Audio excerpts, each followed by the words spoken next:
Hello everyone, this is Muskan Jain and welcome back to your favourite channel magnet brains, जो आपको provide करता है quality education, वो भी free of cost. Animal kingdom बहुत ही अच्छा सा, बढ़िया सा, इंटरेस्टिंग सा चैप्टर कंप्लीट करने के बाद, इससे पहले हमने इसका कंप्लीट कर लिया है एनसीईआरटी सॉल्यूशन पार्ट 1, जिसमें हमने डील किए थे क्वेश्चन नंबर 1 to 7, राइट। मतलब 50% क्वेश्चंस हमने वहां डील कर लिए थे, सीक्वेंस में क्या ही रखा है। रिमेनिंग 50% क्वेश्चंस को आज हम कंप्लीट करने वाले हैं एनसीईआरटी सॉल्यूशंस पार्ट 2 के अंदर, ठीक है। अगर आपने एक बात मेरी इंपॉर्टेंट इंस्ट्रक्शन की तरह या चेतावनी या वार्निंग की तरह, जिस भी तरह से लेना है ले लेना, पर याद रखना कि इस पूरे चैप्टर को, इसके हर एक लेक्चर को, हर एक फाइलम को हमने बहुत अच्छे से पढ़ा है। अगर इसमें ऐसा नहीं है कि बाकी नहीं पढ़ते हैं, बट यहां पर क्या है कि हर एक फाइलम को हमने उतनी इंपॉर्टेंस के साथ पढ़ा है। ऐसा नहीं है कि बाकी फाइलम्स को हमने कम पढ़ा और कॉर्डेटा को ज्यादा पढ़ा। सारे ही फाइलम्स को हमने इक्वली, हर एक कैरेक्टर, उसकी हर एक एस्पेक्ट के साथ स्टडी की है। अगर इनमें से कोई भी चीज आपकी मिस आउट हो जाती है, और जो इंपॉर्टेंट होमवर्क मैं आपको बार बार रिपीटेडली बता रही हूं कि अगर आपने अभी तक अपना खुद का कंपैरेटिव चार्ट नहीं बनाया है सारे फाइलम्स के कैरेक्टर्स का, तो भाई प्लीज, ठीक है, फटाफट से वो कंपैरेटिव चार्ट एक बना लो यार। आधा घंटा से 1 घंटा या 1.5 घंटा आपको लगेगा, बहुत आराम से, इत्मीनान से भी बनाते हो, ठीक। एक कंपैरेटिव चार्ट बनाओ जिसके अंदर सारे फाइलम्स के यूनिक फीचर्स और डिस्टिंक्टिव फीचर्स को मेंशन करो, कॉमन और डिफरेंट कैरेक्टर्स को मेंशन करो, बस इतना कर दो, ठीक है, बस इतना कर दो। और जो मोस्ट इंपॉर्टेंट एग्जांपल्स हैं, बस वो मेंशन कर दो, दैट्स इट, ठीक है। अगर आप ये मेंशन करके रखते हो ना, तो हमेशा आपके माइंड में एक क्विक एक्सेस रहेगा पूरे के पूरे एनिमल किंगडम का। बिलीव मी, अगर आप ये अपना खुद का हाथ से लिखा हुआ, बनाया हुआ फ्लो चार्ट बना के रखते हो तो ठीक है, it will help you a lot, ठीक है, बहुत सारी चीजों में हेल्प करेगा। एनसीईआरटी सॉल्यूशंस पे आ जाते हैं वापस, ठीक। काफी सारे क्वेश्चंस हम कर चुके हैं, आज करते हैं क्वेश्चन नंबर 8 to 15, ठीक। थोड़ा सा आराम से पढ़ेंगे, ठीक है, जल्दी क्या है, अब तो इतना पूरी की पूरी जर्नी कंप्लीट हो ही गई है, बहुत थोड़ा सा हिस्सा बाकी है एनिमल किंगडम का, तो थोड़ा आराम से, इत्मीनान से, एंजॉय करते हुए पढ़ते हैं, ठीक है। थोड़ा सा ये जो हमें डिस्टर्बेंस क्रिएट करने वाला थ्रोट है, ये भी परेशान कम करेगा अपन आराम से पढ़ेंगे तो सी क्या कहता है question number 8। Question number 8 says that water vascular system is the characteristic of which group of following, ठीक है। वाटर वास्कुलर सिस्टम किस ग्रुप की कैरेक्टरिस्टिक फीचर है, इनमें से किस में वाटर वास्कुलर सिस्टम पाया जाता है। चलो बताते हैं, चलो बता देते हैं क्वेश्चन नंबर 8 का answer, that water vascular system is a characteristic feature of the phylum echinodermata. ये वही वाले एकाइनो और हेमी जो बिल्कुल अजीबोगरीब थे, इन्हीं का है ये कैरेक्टरिस्टिक फीचर। क्या है characteristic feature? Water vascular system Echinodermata phylum का, ठीक है। Water vascular system is a characteristic feature of the phylum Echinodermata, ठीक। It consist of an array of radiating channels. इसमें और क्या क्या होता है थोड़ा सा बता देते हैं। अब एक लाइन में बताना तो अच्छा नहीं लगता भाई, ठीक है ना। बायोलॉजी वालों की तो आदत होती है पूरा बढ़िया तरीके से थ्योरी को अच्छे से तरीके से पढ़ चुके होते हैं कि अब उनको एक बिल्कुल ऐसे 1 लाइनर्स और एकदम सिंगल स्टेटमेंट वाले तो बिल्कुल कुछ पसंद ही नहीं आता। हाँ, तो इसमें होता है क्या, बहुत ज्यादा रेडिएटिंग से चैनल्स होते हैं, ट्यूब फीड्स पोडियाज पाए जाते हैं, ठीक है। Madreporite, the water vascular system helps in locomotion. ये जो वाटर वास्कुलर सिस्टम पाया जाता है इनका, ठीक है, जो कि बना हुआ है किससे, ठीक है, रेडिएटिंग चैनल, ट्यूब फीड और मैड्रोपोराइट, इन सब चीजों से मिलकर बना। अब ये करता क्या है, इन सब चीजों से मिलके बनाया है, ठीक है, ये इनका कैरेक्टरिस्टिक फीचर है, ठीक है, लेकिन करता क्या है? लोकोमोशन में हेल्प करता है, फूड कैप्चरिंग में हेल्प करता है, रेस्पिरेशन में हेल्प करता है, ठीक है। 3 फंक्शन हो गए, 1 2 3 10 10 10 10, ठीक है। 3 फीचर्स हो गए, तीनों में हेल्प करेगा, लोकोमोशन में हेल्प करेगा, फूड कैप्चर करने में हेल्प करेगा और रेस्पिरेशन में भी हेल्प करेगा। क्या हो गया? ठीक है, तो इस तरह से ये हेल्प करेगा। क्वेश्चन नंबर 9 देखते हैं, बाकी तो सब चलता ही रहता है, ठीक है। तो all vertebrates are chordates but all chordates are not vertebrates. यार ये स्टेटमेंट मैंने ना बहुत अच्छे से पढ़ाया हुआ है, मुझे तो अब ऐसा लग रहा है कि भाई मैं एक ही चीज कितनी बार बता रही हूँ यार, बच्चे भी बोर हो गए होंगे, पर क्या करें, जो इंपॉर्टेंट होता है ना वो अपने आप को बार बार रिपीट करके हमारे सामने आता रहता है। सी, तो all vertebrates are chordates but all chordates are not vertebrates. ऐसा क्यों? क्योंकि देखो, क्योंकि टन टन टन टन टन टन वर्टिब्रेट्स। यार मैं लिख क्यों रही हूँ, मेरे पास तो लिखा हुआ है ना, आज तो मेरी छुट्टी है, आज तो मुझे लिखना ही नहीं है, आज तो मेरे पास लिखा हुआ है, मैं लिख क्यों रही हूँ, सी सब कुछ लिखा हुआ है मेरे पास। हाँ आ जाओ। तो the characteristic features of the phylum, characteristic features जो है इस फाइलम के वो क्या है, chordata के कैरेक्टरिस्टिक फीचर्स क्या है? It includes the presence of a notochord and a paired pharyngeal gill slits. ठीक है, ये इसकी कैरेक्टरिस्टिक फीचर्स थी। ठीक है, कि इसके अंदर नोटोकॉर्ड होती है। ये सब क्यों बता रहे हो मैम? इसलिए बता रहे क्योंकि आपको पहले अगर बताना है कि कॉर्डेट और वर्टिब्रेट कौन कौन होता है कौन नहीं होता है, तो आपको पहले बताना पड़ेगा कि कॉर्डेट क्या है और वर्टिब्रेट क्या है। ठीक है, तो दोनों के बीच का कनेक्शन यही तो है, नोटोकॉर्ड। हाँ, दोनों के बीच का कनेक्शन नोटोकॉर्ड ही तो है। तो फाइलम कॉर्डेटा की अगर हम बात करते हैं तो इसके अंदर आती है क्या? प्रेजेंस ऑफ नोटोकॉर्ड, ये इसका कैरेक्टरिस्टिक फीचर है। और इसमें पाए जाते हैं क्या? Paired pharyngeal gill slits. ठीक है, नोटोकॉर्ड यार इनमें जरूर ही पाई जाती है। ऐसा क्यों? क्योंकि नोटोकॉर्ड की प्रेजेंस होने से ही तो ये कॉर्डेट है, वरना क्या मतलब, फिर तो नॉन कॉर्डेट हो जाएंगे ना। तो नोटोकॉर्ड तो जरूर पाई जाती है। ठीक है, पेयर्ड फेरिंजियल गिल स्लिट्स पाई जाते हैं, मस्कुलर टेल पाई जाती है, नर्व कॉर्ड पाई जाती है। ठीक, डॉर्सल हॉलो नर्व कॉर्ड। सब फाइलम क्या होता है भाई? इनके अंदर एक कॉर्डेटा के अंदर वर्टिब्रेटा होता है। ठीक है, सब फाइलम एक होता है वर्टिब्रेटा, दूसरे दो और होते हैं। ठीक है, दूसरे दो और कौन से? ओए ओए ओए, बदलना नहीं, अभी तो पढ़ा रही हूं मैं। हाँ चलो, यहां मैं लिख रही हूं, ये क्या लिख रही हूं मैं? पहले मैं लिखती हूं कॉर्डेटा, लिखे बिना तो मान ही नहीं रहा मन मेरा। हाँ, लिखने लग गई मैं फिर से कॉर्डेटा। अब इसके अंदर तीन सब फाइलम्स थे, यूरो कॉर्डेटा, सिफेलो कॉर्डेटा, और लास्ट में आ जाएगा वर्टिब्रेटा। वर्टिब्रेटा। ठीक है, कॉर्डेटा में आ गए, कॉर्डेटा में आ गए यूरोकॉर्डेटा, सेफेलोकॉर्डेटा और वर्टिब्रेटा। अब मैं अगर आपसे कह रही हूं कि वर्टिब्रेटा में आगे जाके और भी ज्यादा आपने डिविजन्स किए थे, एग्नाथा, ग्नैथोस्टोमेटा, बना लो यार, बनाने में आलस नहीं करना चाहिए। ठीक है, बनाने में आलस नहीं करना चाहिए। क्या होता है उससे? हाँ, पेन खत्म होता है। बताओ बताओ क्या होता है उससे? पेन खत्म होता है। मेरा वाला तो नहीं होता, मेरा वाला तो नहीं होता, मैं तो उस दिक्कत से भी फ्री।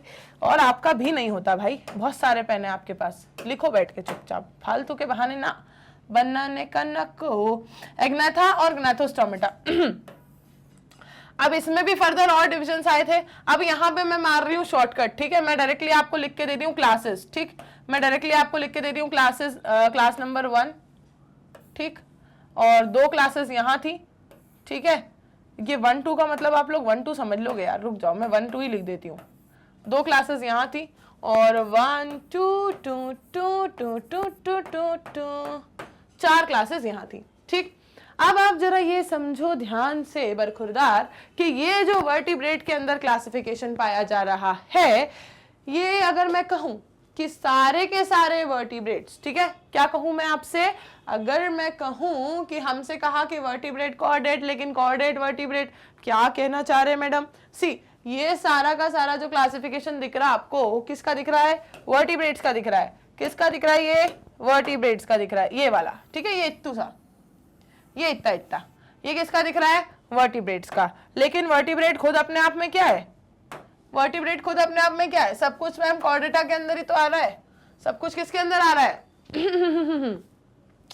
कॉर्डेटा के अंदर आता है। कॉर्डेटा के अंदर आता है यूरो भी, सिफेलो भी और वर्टिब्री। तो वर्टिब्रेटा में आएंगे ये सारे के सारे।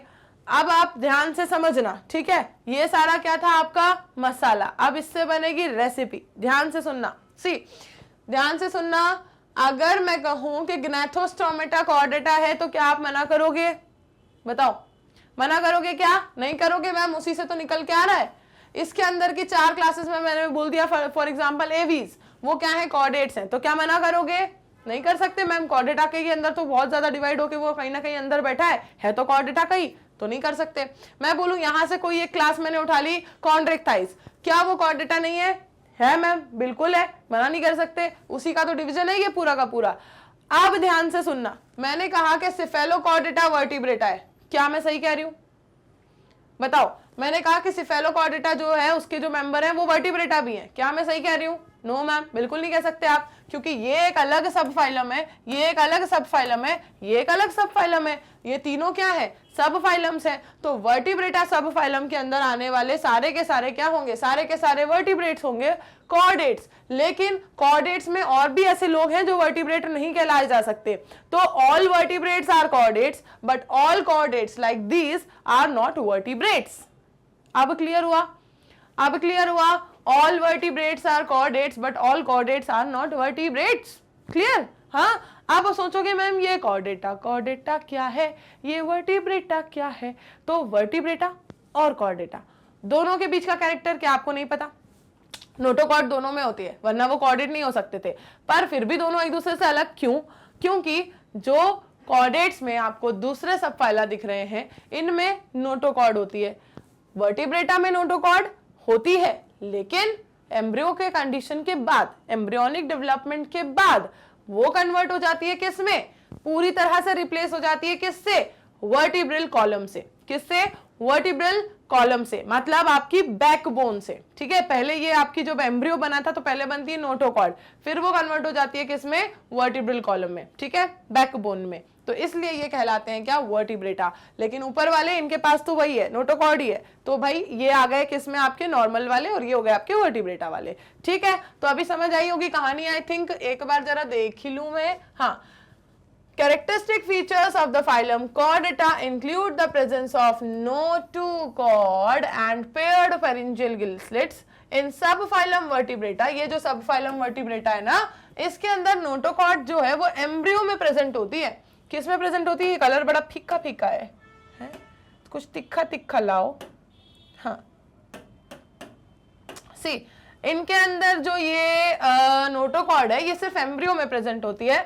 बाद में ये कार्टिलेजिनस बोनी वर्टिब्रल कॉलम में एडल्ट बॉडी में क्या हो जाती है? कन्वर्ट हो जाती है, पूरी तरह से रिप्लेस हो जाती है उससे। ठीक है, पूरी तरह से उससे रिप्लेस हो जाती है, फिर नहीं मिलेगी नोटोकॉर्ड उसके अंदर।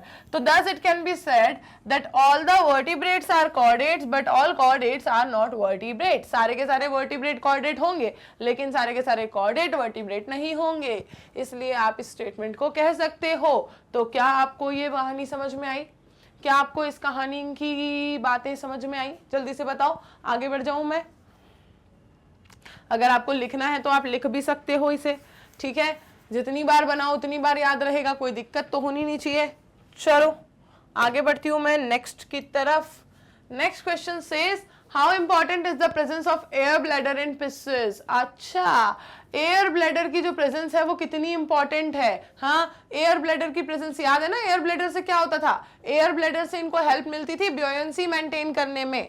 ठीक है, अगर एयर ब्लैडर्स नहीं होंगे तो क्या करना पड़ेगा?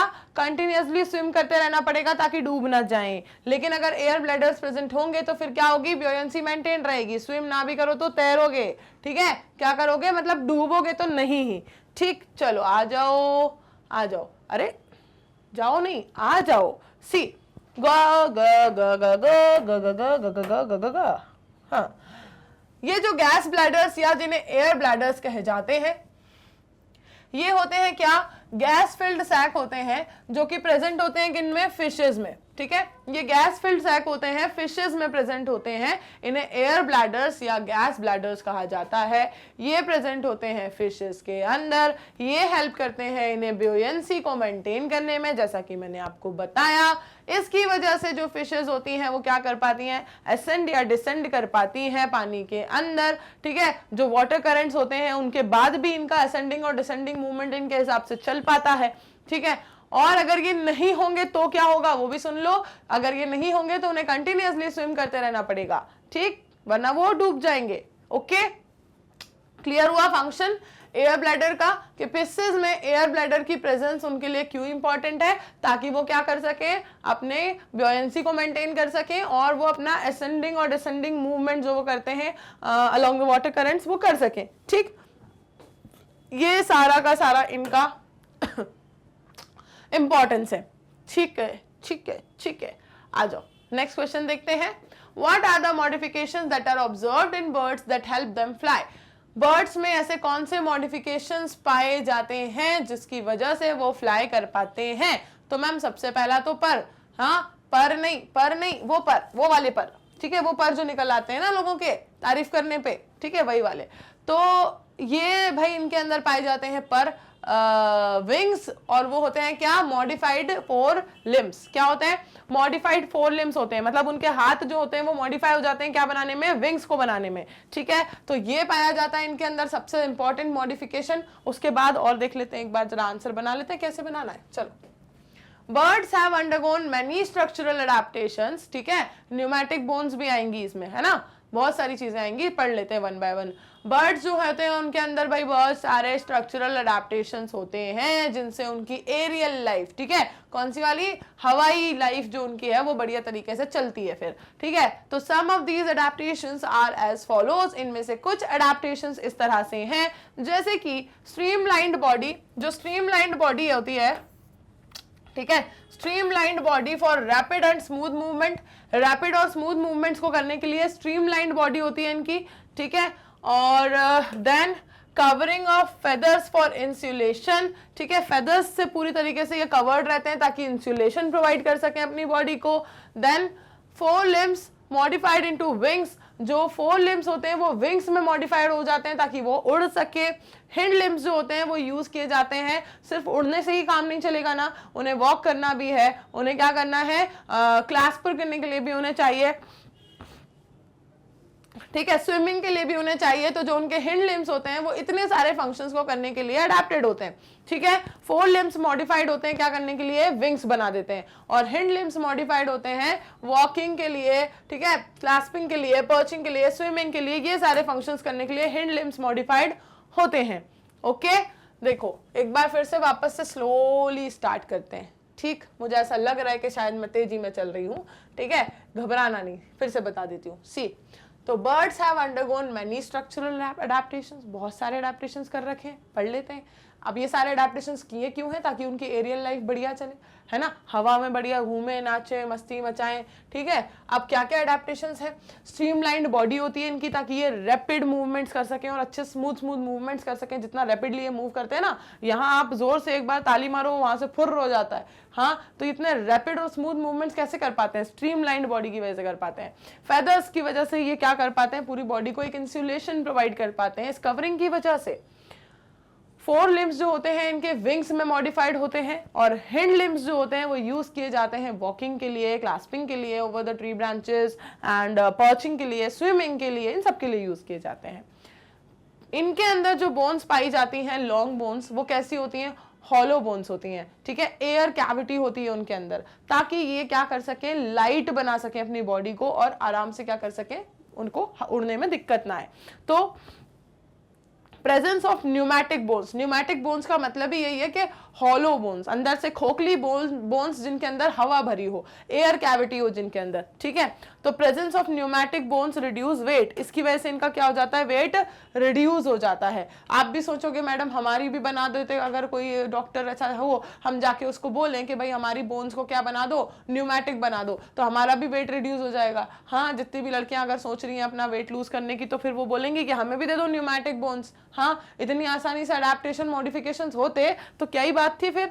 हाँ, मैं तो फिर मॉडिफिकेशन न्यूमेटिक बोन्स में क्या, मैं तो फिर पंख भी लगा लेती कि मैं भी उड़ जाऊं, हाँ, मैं भी उड़ जाऊं, पंछी बनूं, उड़ती फिरूं, ठीक है। चलो, और क्या पाया जाता है इनके अंदर? मॉडिफिकेशन और क्या है इनके अंदर?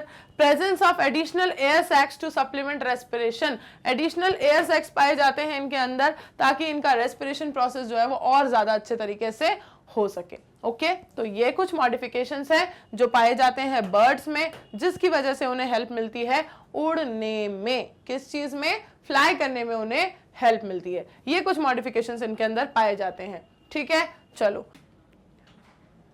क्वेश्चन नंबर 12 देखते हैं क्या कह रहा है।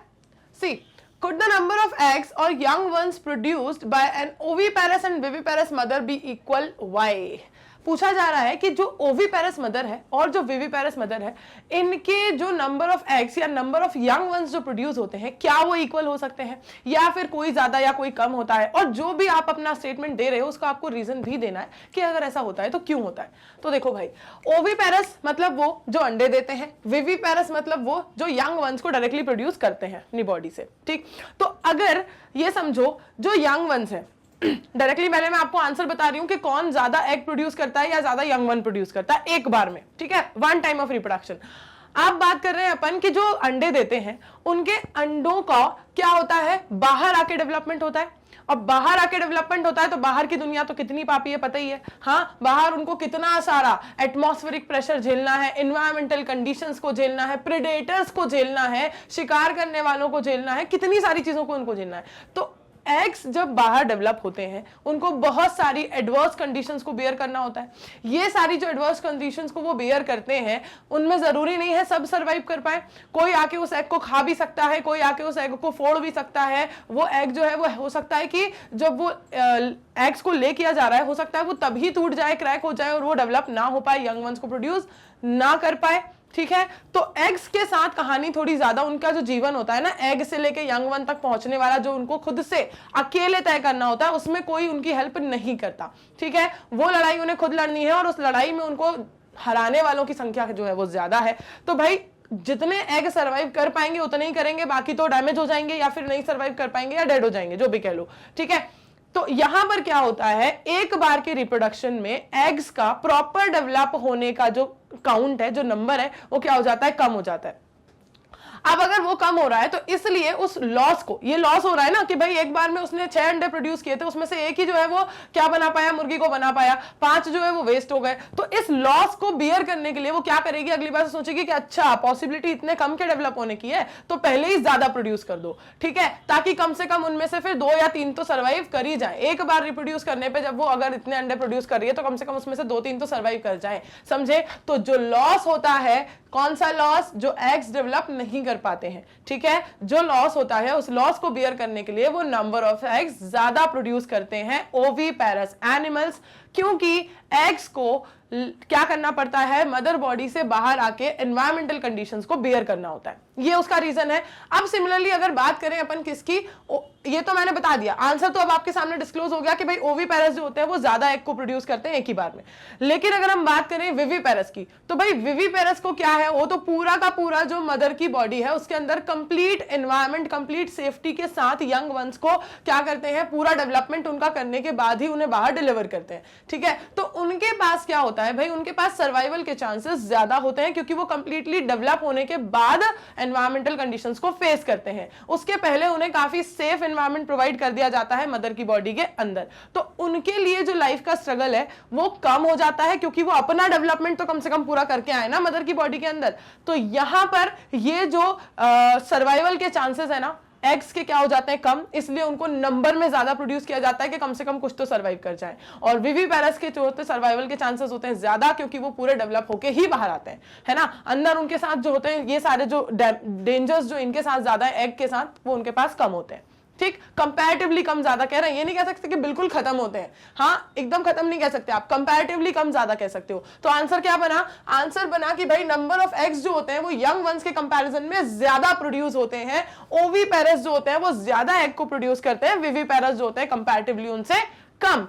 अब ये आपने आंसर भी दे दिया कि कौन ज्यादा करता है और क्यों करता है, ये भी बता दिया। ठीक है, इसी चीज को इन्होंने किस तरह से फ्रेम किया एक बार रीड आउट कर लेते हैं।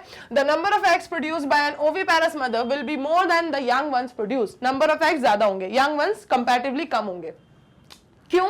This is because in an oviparous animal the development of young ones takes place outside the mother's body। young ones का जो डेवलपमेंट है वो मदर की बॉडी के बाहर होता है।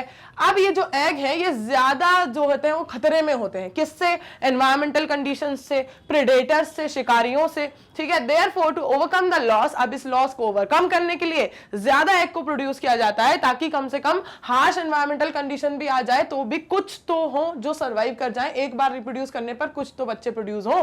ठीक है, इस चीज को लॉस को क्या करने के लिए, ओवरकम करने के लिए वो ज्यादा नंबर ऑफ एग को प्रोड्यूस करते हैं। और अगर विविपेरस की बात करें तो जो यंग वन का डेवलपमेंट है वो पूरा मदर के वोम में हो चुका होता है, सेफ कंडीशंस में होता है, इसलिए उसको जो है वो एनवायरमेंटल कंडीशंस कम फेस करनी होती है, शिकारियों का खतरा उसके पास कम है। Therefore, there are more chances of their survival, इसलिए इनके सर्वाइव करने के चांसेस ज्यादा, एग के सर्वाइव करने के चांसेस कम, इसलिए उनका नंबर ज्यादा। क्लियर है आंसर? चलो, ये था इसका कंप्लीट एक्सप्लेनेशन। भाई हमने बता दिया कि ओविपेरस ज्यादा एग प्रोड्यूस करते हैं, विविपेरस कम करते हैं। क्यों करते हैं वो भी बता दिया कि उनके पास खतरे ज्यादा हैं, तो खतरे ज्यादा तो कम से कम नंबर बढ़ा लेते हैं वो, और विविपेरस के पास खतरा कम है, डेंजर जोन उनका कम है। ठीक है, आते हैं नेक्स्ट क्वेश्चन पर। Next question says segmentation in the body is first observed in which of the following? इनमें से किसमें सबसे पहले सेगमेंटेशन पाया गया था? तो अगर आपको याद हो, जब लास्ट में मैंने कंपैरेटिव स्टडी करवाई थी तो मैंने आपको बताया था कि सेगमेंटेड वॉर्म्स ही एनिमल की दुनिया में, एनिमल किंगडम के अंदर क्या लेके आए थे, सेगमेंटेशन को लेकर आए थे। उनका नाम ही था सेगमेंटेड वॉर्म्स। क्या कहा था उन्हें, कौन सा फाइलम था वो फाइलम था, मैं क्यों बताऊं, है आंसर ये लिखा ही हुआ है, देख लो कौन सा फाइलम था, बॉडी सेगमेंटेशन वाला फाइलम था एनिलिडा, जिसका मतलब ही है कि उसके अंदर क्या पाई गई थी, एन्यूलीज, लिटिल रिंग्स, मतलब बहुत सारे बॉडी में सेगमेंट्स पाए गए थे। इनका कॉमन नेम ही था इसके अंदर आने वाले ऑर्गेनिजम्स का, सेगमेंटेड वॉर्म्स। ठीक है, इसके अंदर आने वाले ऑर्गेनिजम्स का कॉमन नेम ही ये था, सेगमेंटेड वॉर्म्स। ठीक है, सेगमेंटेड वॉर्म्स था इनका नाम। इसके अंदर आने वाले सारे के सारे ऑर्गेनिजम्स का, क्योंकि इनकी बॉडी में पाए जा रहे थे सेगमेंट्स, ठीक है, और एन्यूलीज, लिटिल रिंग्स कह सकते हो। फाइलम का नाम है एनिलिडा। सबसे पहले सेगमेंटेशन इन्हीं में आया था। ठीक है, पूरे एनिमल किंगडम में सबसे पहले सेगमेंटेशन इन्हीं में आया था। ये हुआ इसका आंसर। नेक्स्ट देखते हैं question number 14, match the following. बीच बीच में ऑब्जेक्टिव्स आ रहे हैं, राइट, कुछ ऑब्जेक्टिव्स भी आए। अब जैसे मैच द फॉलोइंग आ गया, यहां पर ये दो टेबल्स आपको दिख रही हैं, आपको मैच करना है। क्या क्या है, ओपर्क्यूलम। ओपर्क्यूलम क्या था, किस किस को याद है, किस किस को याद है, फटाफट से कमेंट सेक्शन में बताओ जरा, ओपर्क्यूलम क्या था, किस किस को याद है, ओपर्क्यूलम क्या था, पहले तो ये बताओ, फिर बताएंगे कहां था। ठीक है, पैरापोडिया क्या थे, किस किस को याद है, स्केल्स कहां पर किस में कैसे पाए गए थे, देन कॉम्ब प्लेट्स क्या है, रेड्यूला क्या है, हेयर्स क्या है, ठीक है, कॉनोसाइट्स किस में पाए गए थे, गिल स्लिट्स क्या है। फटाफट से एक बार जरा बताओ, सबसे पहले बताओ operculum, then parapodia, then scales, then comb plates, radula क्या है, कॉनोसाइट्स क्या है, ये सारी चीजें बतानी है। गिल स्लिट्स और हेयर्स ना भी बताओ चलेगा, बट लेकिन बाकी तो बताना ही पड़ेगा, बाकी तो बताना ही पड़ेगा। ठीक है, कि ये सारे ऑर्गन्स क्या जो नाम लिखे हुए हैं ये क्या है। ओपर्क्यूलम क्या था, अगर आपने फर्स्ट बता दिया है तो मैं बताऊं जल्दी से, ओपर्क्यूलम क्या था, ओपर्क्यूलम क्या था, जल्दी से बताओ, जल्दी से बताओ, ओपर्क्यूलम क्या था। अभी मैं आंसर्स नहीं बताने वाली हूं, पहले मुझे यही जानना है कि किस किस को याद है ओपर्क्यूलम क्या था। ओपर्क्यूलम था भाई, मैं बताती हूं, ठीक है, अगर आपने बता दिया है या नहीं भी बताया है ध्यान से सुनना। ओपर्क्यूलम क्या था, जो गिल्स के ऊपर कवर पाया जा रहा था। ठीक है, गिल्स जहां पर है उनके ऊपर एक, अगर वो एक कवरिंग है, ठीक है, गिल्स के ऊपर जो कवरिंग पाई गई थी उसे क्या कहा था, ओपर्क्यूलम कहा था, गिल्स के ऊपर की कवरिंग को। पैरापोडिया, स्केल्स, ठीक है, comb plates, radula, hairs, choanocytes, gill slits, इसी तरह से आपको ये सारी चीजें भी याद होनी चाहिए। ठीक है, जो कि मैडम ने बहुत ज्यादा बताई हैं आपको फाइलम पढ़ाते वक्त, इसलिए अभी तो मैं नहीं बता रही हूं, आपको ये सारी चीजें कमेंट सेक्शन में अभी के अभी लिख के बताना है। ठीक है, और अगर आपको लगता है कि आप इनमें से कोई भी चीज भूल गए हो, या फिर आपको अभी याद नहीं आ रही है, या फिर आप कंफ्यूज हो रहे हो, तो आपको फटाफट से फिर से जाके क्या करना पड़ेगा, देखना पड़ेगा, क्रॉस चेक करना पड़ेगा। ठीक है, यही होता है जब हम सॉल्यूशंस को करते हैं, हमारा कंप्लीट रिवीजन होता है। ठीक है, तो मोटिव ही यही है। चलो ये देखो, ये मैच्ड टेबल है, ये करेक्ट आंसर्स के साथ मैच्ड टेबल है। ओपर्क्यूलम पाया गया था ऑस्टिक थाइज में, इससे पहले आती है कौन सी, कॉन्ट्रैक्ट थाइज, उनके पास नहीं था ओपर्क्यूलम, इनके पास था। पैरापोडिया पाए गए थे किसके अंदर, एनालिडा के अंदर, एनालिडा के अंदर। स्केल्स पाए गए थे किसके अंदर, रेप्टिलिया के अंदर स्केल्स पाए गए थे। कॉम्ब प्लेट्स पाई गई थी किसके अंदर, टीनोफोरा के अंदर। ठीक है, रेडियल सिमेट्री में थी कॉम्ब प्लेट्स। रेड्यूला क्या था, मोलस्का के अंदर पाया गया था। देन हेयर्स पाए गए थे, सबसे पहले बॉडी हेयर्स किसके अंदर पाए गए थे, मैमेलिया के अंदर, ठीक है। कोआनोसाइट्स जो हैं वो किसकी सेल्स थी, पॉरीफेरा की सेल्स थी, ठीक है। गिल स्लिट्स किस में पाए गए थे, साइक्लोस्टोमेटा और कॉन्ड्रिक्टाइज में, इन दोनों में गिल स्लिट्स पाए गए थे, ओके। गिल स्लिट्स किस किस के अंदर पाए गए थे, साइक्लोस्टोमेटा और कॉन्ड्रिक्टाइज, इनमें गिल स्लिट्स पाए गए थे, ओके। ये है कंप्लीटली मैच्ड टेबल। यहां पर अगर आपने जो मैंने आपसे पूछा है इनमें से किसी एक का भी आंसर देने में आपको कंफ्यूजन क्रिएट हो रहा है तो भाई एक बार फिर से जाके क्रॉस चेक करके आओ, फिर से रिवाइज करो, लेकिन इन टर्म्स को भूलना नहीं है, ठीक है। ये टर्म्स पे ही पूरा एनिमल किंगडम का बेस बना हुआ है, इनको भूलना नहीं है। लास्ट क्वेश्चन देख लेते हैं, ठीक है। लास्ट क्वेश्चन और देख लेते हैं। Prepare a list of some animals that are found parasitic on human beings. ऐसे एनिमल्स की आपको लिस्ट बनानी है जो ह्यूमन बींग्स के ऊपर पैरासिटिज्म करते हुए पाए जाते हैं। ऐसे एनिमल्स जो ह्यूमन बींग्स में एज अ पैरासाइट पाए जाते हैं, कौन कौन से एनिमल्स हैं जो ह्यूमन बींग्स में पैरासिटिज्म करते हैं। सी साइंटिफिक नेम्स वाली लिस्ट है प्रॉपर तरीके से। नेम ऑफ ऑर्गेनिज्म की अगर हम बात करें तो टीनिया सोलियम, ठीक है, प्लेटेहेल्मिन्थ्स का टेप वॉर्म, ठीक है, टेप वॉर्म प्लेटेहेल्मिन्थ्स का। देन फेसियोला हेपाटिका प्लेटेहेल्मिन्थ्स की ही है ये भी। देन एस्कैरिस लुम्ब्रिकॉइड्स एस्किलमिंथस फाइलम से बिलोंग करती है। देन वशरारिया बैंक्रॉफ्टी एस्किलमिंथस से बिलोंग करने वाला। देन एनसाइक्लोस्टोमा एस्किलमिंथस से ही ये भी बिलोंग करता है, ओके। ये सारे कुछ हमने एग्जांपल्स डिस्कस कर लिए हैं, तो और भी, बट सारे हम यहाँ क्यों डिस्कस करें भाई, थोड़े बहुत ही कर सकते हैं, सारे के सारे तो नहीं कर सकते।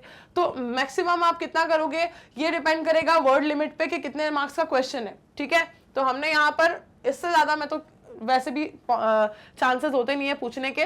तो ये हो गए काफी सारे एग्जांपल्स आपके पास with their scientific names and with their phylums to which they belong, right. तो with their scientific names and with the phylum to which they belong, ये हुए कुछ नेम ऑफ ऑर्गेनिजम्स जो कि ह्यूमन बींग्स में as human beings के ऊपर parasite की तरह पाए जाते हैं, ओके।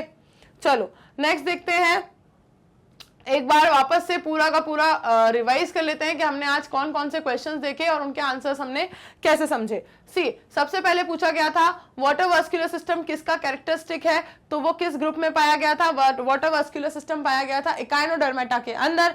इकाइनोडर्मेटा में ये जो वाटर वास्कुलर सिस्टम पाया गया ये था किसका, एक बिल्कुल रेडिएटिंग चैनल्स से, ट्यूब फीट से और मैड्रोपोराइट इन सबसे मिलके बना था, ठीक। फंक्शन क्या करता था ये, locomotion, food capturing and respiration का फंक्शन ये करता था। नेक्स्ट हमने देखा था क्या, सारे के सारे वर्टिब्रेट्स कॉर्डेट होते हैं, लेकिन सारे के सारे कॉर्डेट वर्टिब्रेट क्यों नहीं होते हैं, क्योंकि भाई कॉर्डेट में वर्टिब्रेटा के अलावा भी दूसरे सब फाइलम आते हैं, तो वो थोड़ी ना वर्टिब्रेट कहलाएंगे। हाँ ये रीजन है, सिंपल सी बात है। चलो नेक्स्ट देखते हैं, how important is the presence of air bladder in fishes. इनमें जो एयर ब्लैडर्स पाए जाते हैं वो क्यों इतने ज्यादा इंपॉर्टेंट है या कितने ज्यादा इंपॉर्टेंट है, तो भाई बिल्कुल इंपॉर्टेंट है, क्योंकि अगर एयर ब्लैडर्स नहीं होंगे तो ब्योयेंसी मेंटेन नहीं होगी और उनका जो मूवमेंट है, उन्हें जो स्विमिंग है वो कंटिन्यूसली करते रहना पड़ेगा, ठीक है। जैसा कि जिनके पास अगर एयर ब्लैडर्स नहीं होते उन्हें करते रहना पड़ता है, क्यों, क्योंकि वो ब्योयेंसी मेंटेन नहीं कर पाते।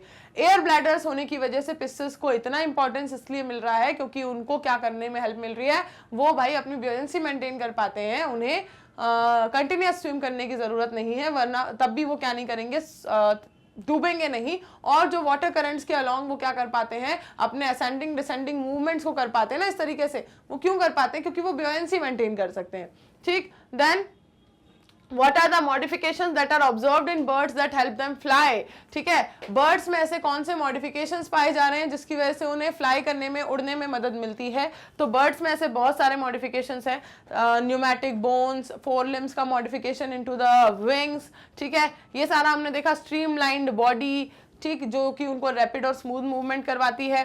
फेदर्स से उनकी पूरी बॉडी कवर्ड होती है ताकि उनकी बॉडी का इंसुलेशन हो सके। फोर लिम्स जो होते हैं वो विंग्स में मॉडिफाइड हो जाते हैं और हिंड लिम्स जो होते हैं वो walking, piercing, clasping over the tree branches और स्विमिंग और इन सब चीजों में उन्हें हेल्प करते हैं। न्यूमैटिक बोन्स की वजह से इनका वेट जो है वो रिड्यूस हो जाता है, क्योंकि न्यूमैटिक बोन्स का मतलब ही यही है कि बोन्स कैसी होंगी, हॉलो होंगी और फिल्ड होंगी एयर कैविटी से। Then presence of additional air sacs to supplement respiration, additional air sacs present होते हैं इनके अंदर ताकि क्या हो सके, रेस्पिरेशन को सप्लीमेंट कर सकें। नेक्स्ट क्वेश्चन क्या पूछा गया था कि एग्स जो होते हैं, वो ज्यादा नंबर में प्रोड्यूस होते हैं और यंग वंस कम नंबर में, ऐसा क्यों? या फिर क्या ये इक्वल नंबर में प्रोड्यूस होते हैं? ये नहीं कह रहे कि कितने होते हैं, ये पूछ रहे हैं कि कितने होते हैं और क्यों। ठीक है, तो हमने बताया भाई कि ओविपेरस जो होते हैं वो ज्यादा एग को प्रोड्यूस करते हैं और विविपेरस जो होते हैं वो कम यंग वंस को प्रोड्यूस करते हैं, क्योंकि ओविपेरस को ज्यादा कंडीशंस को साथ सरवाइव करना है, एनवायरमेंटल कंडीशंस को, ड्रास्टिक एनवायरमेंटल कंडीशंस को फेस करना है, प्रेडेशन को फेस करना है, तो उन्हें सर्वाइवल के लिए ज्यादा फाइट करना पड़ेगा। कुछ करवाएंगे, कुछ नहीं कर पाएंगे, इसलिए एग्स ज्यादा प्रोड्यूस होते हैं। विविपेरस की कंडीशन में उनका कंप्लीट डेवलपमेंट जो होता है वो काफी सेफ एनवायरमेंट में होता है मदर की बॉडी के अंदर, इसलिए उन्हें उतना ज्यादा फेस नहीं करना पड़ता। So they are produced in less numbers as compare to oviparous. ये इसका आंसर था। नेक्स्ट हमने देखा क्वेश्चन क्या कि सेगमेंटेशन सबसे पहले किस में पाया गया? तो सेगमेंटेशन सबसे पहले पाया गया था एनिलिडा के अंदर, क्योंकि उसका कॉमन नेम ही क्या है? उसका कॉमन नेम ही है सेगमेंटेड वॉर्म्स। ठीक है, उनमें सेगमेंटेशन ही उनका यूनिक फीचर था। एन्यूली या फिर रिंग जिन्हें कहते हैं, ठीक है, तो रिंग लाइक उनके अंदर क्या पाए गए थे? अलग अलग चैम्बर्स, अलग अलग सेगमेंट्स पाए गए थे इनकी बॉडी में। ठीक है, सेगमेंटेड वॉर्म्स ही सबसे पहले एनिमल किंगडम की दुनिया में क्या लेके आए थे? सेगमेंटेशन को लेकर आए थे। नेक्स्ट देखते हैं आंसर। ये एक टेबल थी जो आपको मैच करके बतानी थी, ये है इसका मैच्ड वाला आंसर। ओपरक्युलम पाए गए थे ऑस्टिकथाइस के अंदर, कॉन्ड्रिक के अंदर नहीं थे। ठीक है, गिल कवर पैरापोडिया एनिलिडा में पाए गए, स्केल्स रेप्टिलिया में पाए गए, comb plates Ctenophora, radula Mollusca, hairs Mammalia में पाए गए, क्वानोसाइट्स पॉरीफेरा का कैरेक्टर है, गिल स्लिट्स साइक्लोस्टोमेटा और कॉन्ड्रिक्टाइज में पाए गए। लिस्ट बनानी थी हमें कुछ ऐसे एनिमल्स की जो ह्यूमन बींग्स में पैरासिटिज्म को करते हैं, तो ये रही लिस्ट। ठीक है, टीनियासोलियम, Fasciola हेपाटिका, एस्कारिस लिम्ब्रिकॉइड्स, Washaria bancrofti and Encyclostoma. These are the name of organisms and they belong to these phylums. ठीक है, Platyhelminths and Aschelminthus से belong करने वाले ये कुछ organisms हो गए जो कि human beings में कैसे रहते हैं? पैरासिटिक तरीके से रहते हैं और अपना न्यूट्रिशन हम लोगों से गेन करते हैं। ठीक है, जिसकी वजह से हमें नुकसान होता है। ओके, तो ये था complete NCERT solution of the chapter animal kingdom. अब ये चैप्टर आपका कंप्लीट हो चुका है। नेक्स्ट क्लासेस में हम स्टार्ट करेंगे एक नया चैप्टर, और तब तक के लिए क्या, अगर आपने यहां तक का कुछ भी मिस आउट कर दिया है, या जैसे अभी आपको अगर इनमें से कोई भी चीजें जो मैंने आपसे पूछी वो याद नहीं आ रही हैं, तो भाई प्रीवियस सब कुछ रिवाइज करते रहना। जो चैप्टर्स कंप्लीट हो गए हैं उन चैप्टर्स को भी आपको क्या करते रहना है? रिवाइज जरूर करते रहना है। ठीक है, कहां जाके करोगे भाई? अपने फेवरेट चैनल मैग्नेट ब्रेन्स की प्लेलिस्ट सेक्शन में जाओगे, आपको 2 प्लेलिस्ट मिलेंगी, लाइव लेक्चर्स की अलग और रिकॉर्डेड लेक्चर्स की अलग प्लेलिस्ट। ठीक है, बस प्लेलिस्ट में जाओ, लेक्चर्स को अवेल करो। और ये काम आप कर सकते हो ऐप के थ्रू भी, जो आप इजीली प्ले स्टोर से डाउनलोड कर सकते हो, या फिर आप यूज कर सकते हो हमारी वेबसाइट भी, विच इज www.magnetbrains.com। इन तीनों ही प्लेटफॉर्म्स पर ये पूरा का पूरा फुल कोर्स कंटेंट आपके लिए अवेलेबल है एब्सोल्युटली फॉर फ्री। और आप डाउनलोड कर सकते हो e books and e notes भी, जिसका लिंक आपको डिस्क्रिप्शन बॉक्स में मिल जाएगा। ठीक है, चलो मिलते हैं नेक्स्ट लेक्चर में, पढ़ेंगे एक नया chapter finally. Till then bye bye, take care everyone.